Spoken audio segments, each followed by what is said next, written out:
জাতীয় অর্থনৈতিক পরিষদের সভায় ৩ লাখ কোটি টাকার উন্নয়ন বাজেট অনুমোদন। টেকসই অর্থনীতি প্রতিষ্ঠার সমন্বিত রূপরেখা জানালেন অর্থমন্ত্রী।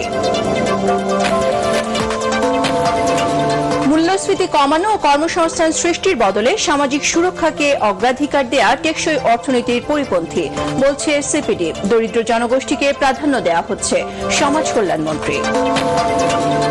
র্যাবের জবাবদিহিতা নিশ্চিতে নতুন আইন করবে সরকার। নীতি সংশোধন হলে মার্কিন নিষেধাজ্ঞা উঠে যাওয়ার প্রত্যাশা স্বরাষ্ট্রমন্ত্রীর।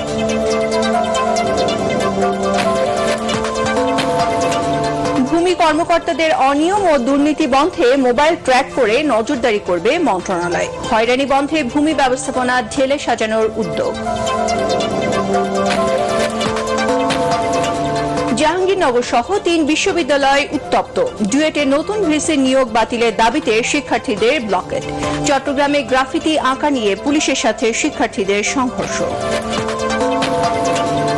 এবং দেশের আকাশে জিলহজ মাসের চাঁদ দেখা গেছে। ২৮ মে পবিত্র ঈদ উল আজহা।